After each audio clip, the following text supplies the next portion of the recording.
Dios les bendiga, amada iglesia. Le doy una cordial bienvenida a toda la familia. Los invito a que se acerquen para participar de la cena del Señor en familia, alrededor de la mesa. Tengan sus elementos, el pan, la copa, el vino, y juntos vamos a tener esta comunión. Es la última cena del año y es significativa. El Espíritu Santo está en medio de nosotros para hacer cosas maravillosas, y es también un tiempo propicio para darle gracias a Dios por su fidelidad y su gran amor. La cita que quiero compartir es Lucas 22, 14 al 20. Y voy a leer la NTV. Título de la palabra: hasta que venga. Cuando llegó la hora, Jesús y los apóstoles se sentaron junto a la mesa. Jesús dijo: he tenido muchos deseos de comer esta Pascua con ustedes antes que comiencen mis sufrimientos.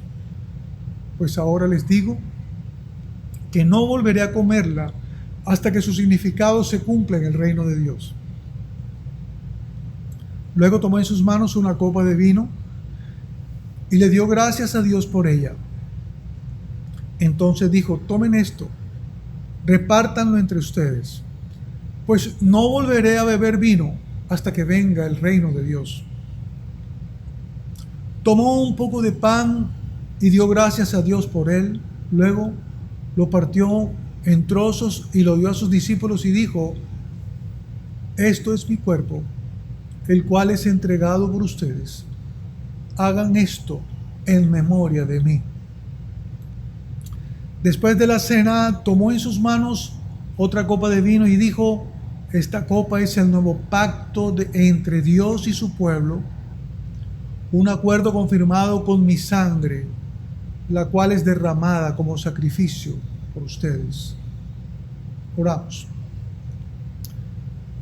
Padre, gracias te damos por el privilegio que nos das de reunirnos alrededor de la mesa que tú preparas para este tiempo de comunión con las familias. Bendecimos este momento, Señor. Que se cumpla tu propósito. Que al partir el pan y tomar de la copa, Señor, se obren milagros, sanidades, se reconcilien las familias, se perdonen los unos a los otros y el amor fluya en nuestros corazones. La paz de Cristo que sobrepasa todo entendimiento y una luz de esperanza resplandezca para todas las familias. En el nombre de Jesús, amén. Sobre la cena del Señor se ha dicho mucho, y es posible que de tanto oír y repetir lo mismo, algunos lo asimilan mecánicamente. En algunos lugares ya se celebra la cena del Señor con cierto ritualismo monótono. Otros lo hacen rápidamente por cumplir con una tradición. No obstante, a pesar de las imperfecciones humanas, se ha celebrado la cena del Señor entre los discípulos de Cristo desde los días del Señor hasta hoy. Con el asunto ahora de la pandemia, algunos tienen verdaderamente temor de celebrar la cena del Señor dentro del templo y puede que se abstengan. Eso sí, me parece preocupante. Pero hace rato que ocurren cosas en torno a la cena del Señor, desde que el hombre intenta ponerla en práctica, que no están acorde con lo que Jesús instituyó. Y de eso quiero hablarles hoy. Y voy a empezar desde los días de los discípulos del Maestro. Los discípulos se disputaban en medio de la cena. Póngase a pensar en eso. ¿Cómo así? Los discípulos se disputaban en medio de la cena del Señor. Miren, voy a darle 3 evidencias. Cuando el Señor Jesús se sentaba en la mesa con los 12, ellos no entraban al aposento alto como 12 monaguillos en actitud de elevada espiritualidad, sino que por el contrario, la Escritura da evidencias de que no era así. Hay 3 detalles que me llaman mucho la atención. El primero es, los discípulos disputaban sobre quién sería el mayor.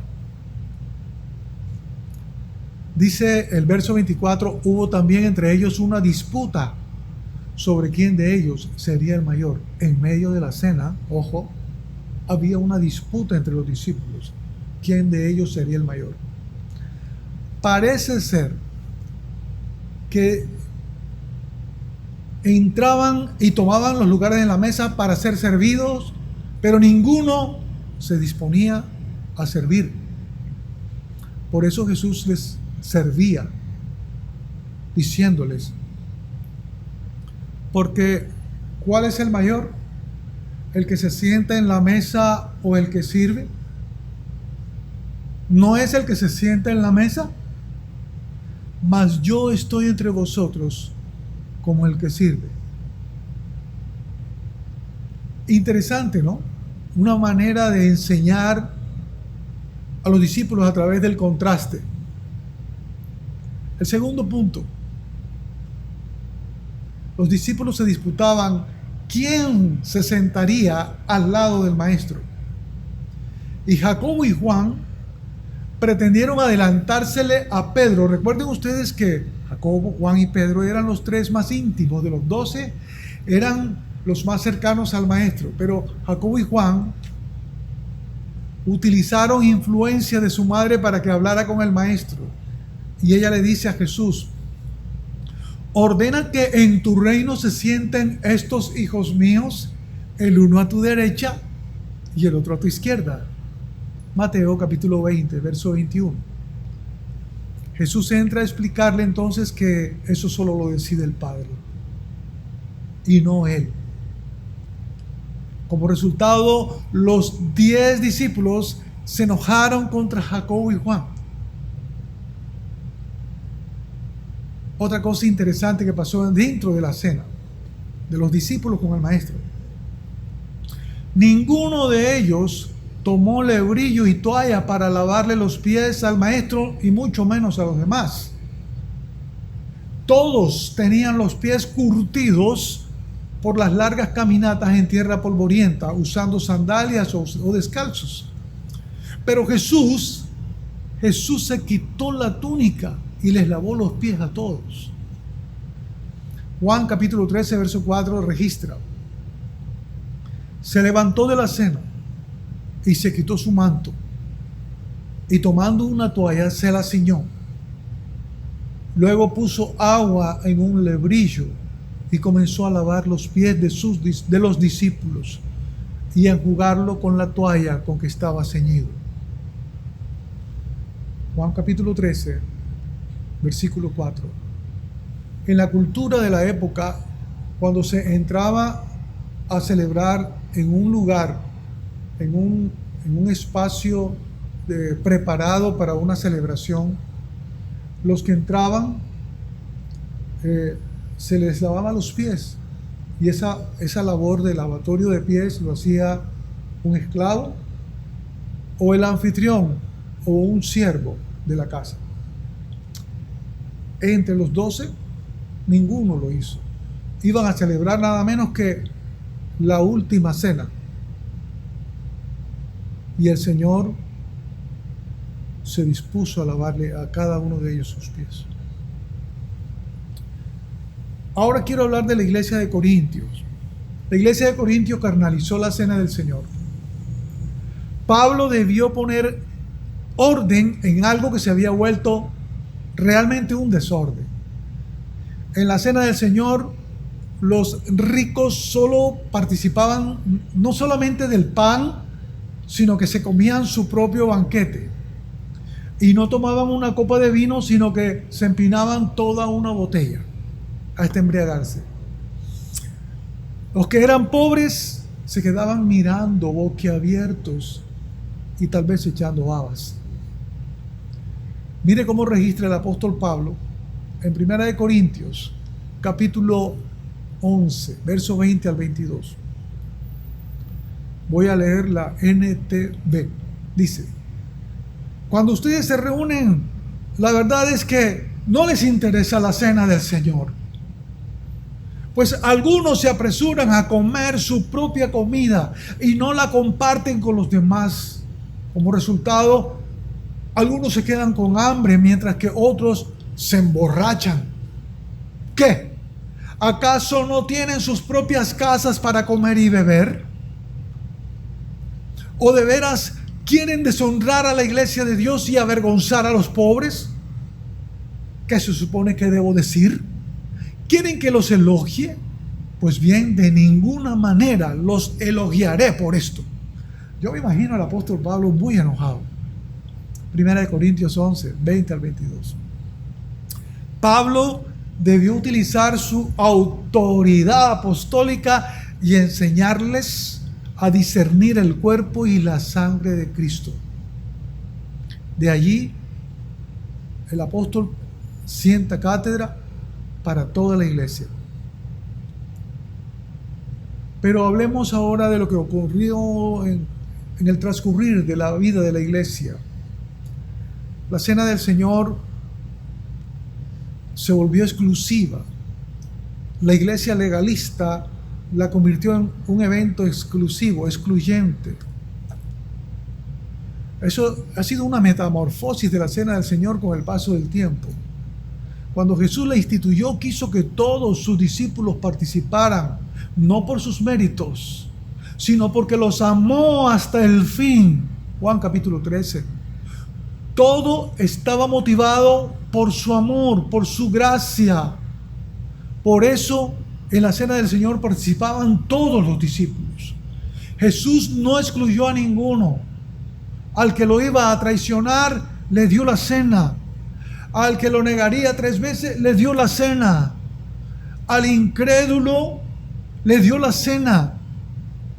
Le dio cena a todos, incluso a los que lo dejaron solo después de esa última cena. La cena del Señor es un tiempo de comunión del cuerpo de Cristo. Comunión es unidad, es amor. Es compartir en paz el pan los unos con los otros. Es unidad en la diversidad. No somos iguales, pero somos el cuerpo de Cristo. La cena del Señor no es para los que están en perfecta santidad. Si así fuera, ninguno sería apto. ¿Y quién se atreve a mirar la paja del ojo ajeno para certificar si puede o no puede participar de la cena? Pablo dijo en Romanos 8:33, ¿quién acusará a los escogidos de Dios? Dios es el que justifica. El término Santa Cena como tal no aparece en las Escrituras. No aparece, sino la cena del Señor. Ese término, Santa Cena, lo pusieron los que pretendieron hacerla exclusiva para los que se consideraban dignos. Los no bautizados, los niños, los que están en pecado, los que han dejado de orar o de leer la Biblia, los que usan aretes o ropa inadecuada, los que han mentido, los que han codiciado con sus ojos, etc. Solo los miembros en perfecta comunión con Dios, aquí, de este lado. Los demás, de otro lado. Y no exagero, fui testigo presencial de estas cosas, de estas costumbres, hace mucho tiempo. Discernir el cuerpo y la sangre de Cristo es hacer memoria de lo que Jesús hizo al poner su cuerpo inocente en esa cruz, tomando nuestro lugar para recibir el castigo que nosotros merecíamos por nuestros pecados. Discernir es recordar que la copa nos habla de que vivimos en un nuevo pacto, en el pacto de la gracia, no de la ley. Justificados por gracia, no por obras. Discernir es recordar que el vino representa la preciosa sangre del Cordero de Dios que quita nuestros pecados para siempre y nos justifica delante del Padre, por lo cual tenemos entrada confiada al trono de la gracia y hallar respuesta y socorro oportuno en medio de nuestras necesidades. El que tenga hambre, que venga y tome del pan de vida. El que tenga sed, que venga para ser saciado. El que se siente sucio, que venga tal como está para ser lavado. Isaías 1:18 dice: vengan ahora, vamos a resolver este asunto, dice el Señor. Aunque sus pecados sean como la escarlata, yo los haré tan blancos como la nieve. Aunque sean rojos como el carmesí, yo los haré blancos como blanca lana. Así que no huyas de la comunión con Dios. Jesús solo quería que se hiciera en su memoria hasta que Él venga. El Señor le dijo a sus discípulos y a la iglesia: haced esto en memoria de mí. Lucas 22, verso 19, parte B. Pues cada vez que coman este pan y beban de esta copa, anuncian la muerte del Señor hasta que Él venga. ¿Sabes? El esposo vuelve por su esposa. Hay un cuadro profético interesante representado en la cena del Señor y la boda judía. En el protocolo del compromiso, el novio pedía la mano de la novia y entregaba arras y se celebraba con una cena con vino. Y se consideraba a la novia desposada, comprometida, tal como María lo estuvo con José antes de ser concebida por el Espíritu Santo, antes de concebir del Espíritu Santo. Después el novio debía partir para preparar la morada para la novia y solo volvería para celebrar con vino el día de la boda, cuando vuelva por ella. Por eso Jesús dijo: pues no volveré a beber vino hasta que venga el reino de Dios. Cuando el Señor venga por la iglesia. Lucas 22, 18. La parábola de las 10 vírgenes nos da una interesante señal. Nos relata que el reino de Dios es semejante a 10 vírgenes que tomando sus lámparas salieron a recibir al esposo. Las 10 vírgenes representan la iglesia y el esposo a Cristo Jesús. En el mensaje final de las Escrituras, en Apocalipsis, podemos leer: el espíritu y la esposa dicen: ven. Y el que tiene sed, venga. Y el que quiera, tome del agua de vida gratuitamente.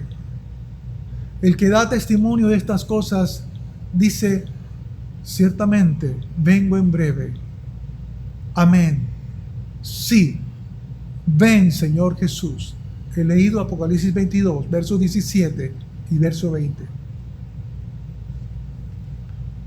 La cena del Señor no es un rito religioso más dentro de la liturgia de la iglesia. Es un tiempo de comunión. Es un tiempo de restauración. Es un tiempo de sanidad, de limpieza del corazón y del ser interior. La cena del Señor es un tiempo de acción de gracias por la obra de Jesús en nuestro favor. La cena del Señor es tiempo de reconocer el favor inmerecido de Dios por todos nosotros. ¿Qué es el hombre para que tengas de él memoria y el hijo del hombre para que lo visites?, dijo el salmista. Salmo 8, verso 4. ¿Qué es el hombre para que tengas de él memoria y el hijo del hombre para que lo visites? Dios nos ha coronado de honra y gloria. Por lo tanto, la cena del Señor es un tiempo de reconocer la grandeza de su nombre en toda la tierra. Demos gracias al Señor por este año a punto de terminar. Dios ha sido fiel. Tenemos vida, tenemos salud, tenemos un techo, tenemos un pan en la mesa. Dios nos ha sostenido con la diestra de su justicia. Todo lo que tú necesitas para participar de la cena del Señor es creer, venir a Jesús, beber de la fuente de la vida eterna, recibirlo en tu corazón. Quiero invitarte a que cierres tus ojos allí y repitas conmigo esta oración de fe. Señor Jesús, yo no quiero terminar el año sin tener comunión contigo, sin reconocer que necesito ser lavado, limpiado. Te necesito a ti. Tengo hambre de ti. Tengo sed de ti. Quiero que seas mi Señor y Salvador. Te recibo en mi corazón. Yo creo en la obra de la cruz. Gracias, Señor. Gracias, Señor, por llevar mis pecados al madero, tomando mi lugar. Gracias por lavarme con tu sangre preciosa y vestirme con vestiduras de justicia. Gracias, Señor. En el nombre de Jesús, te doy toda gloria, toda honra y toda alabanza. Y todos decimos, amén y amén. Maranata, Cristo viene pronto. Prepárate con toda la familia para tomar la cena del Señor. Bueno, preparados para la cena del Señor, les invito a que tengan todos los elementos a la mano: el pan, la copa, una Biblia.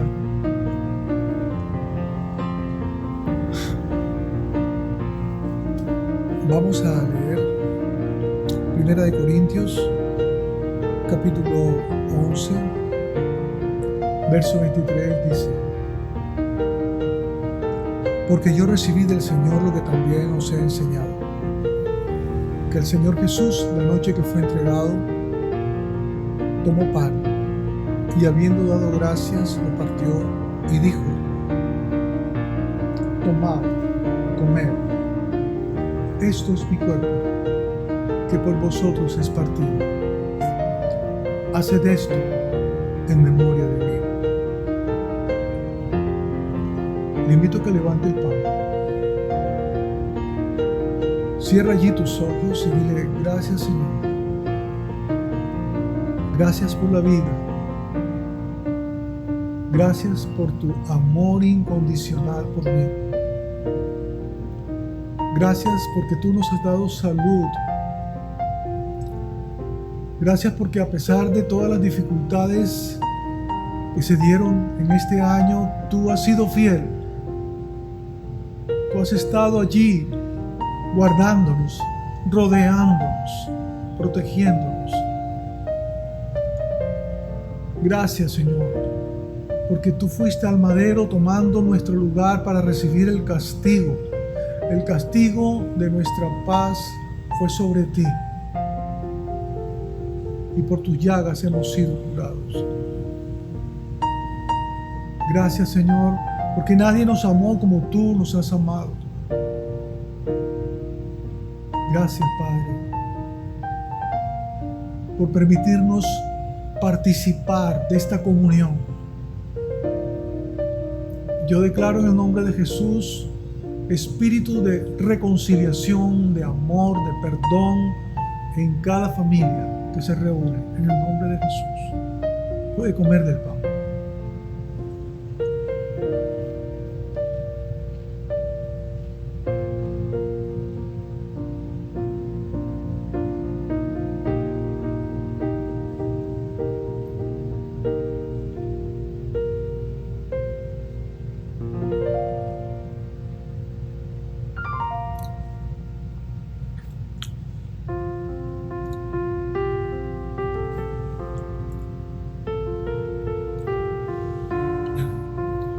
Asimismo, tomó también la copa después de haber cenado, diciendo: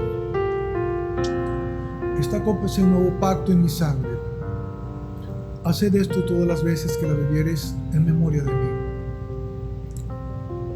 Así pues, todas las veces que comiereis este pan y bebiereis esta copa, la muerte del Señor anunciáis hasta que Él venga. Levante la copa y diga: gracias, Señor, por el nuevo pacto. Gracias porque hoy podemos disfrutar de tu incondicional amor. Gracias, Señor, porque a ti te ha complacido que todo aquel que cree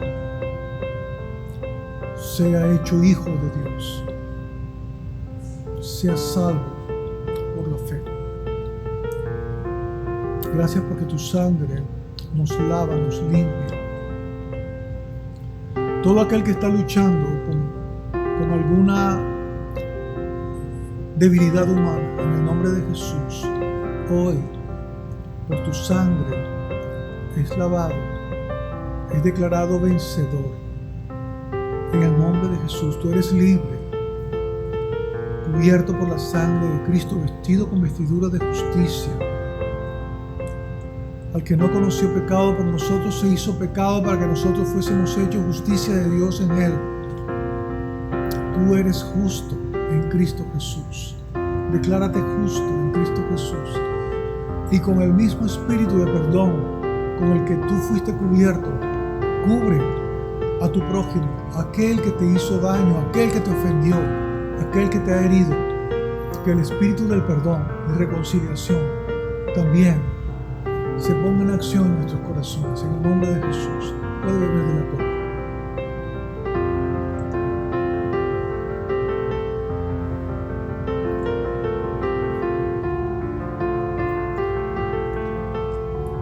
Gracias, Señor. Gracias, Señor. A ti sea el honor. A ti sea la alabanza. Gracias, Señor. Abracen los unos a los otros en el amor de Cristo.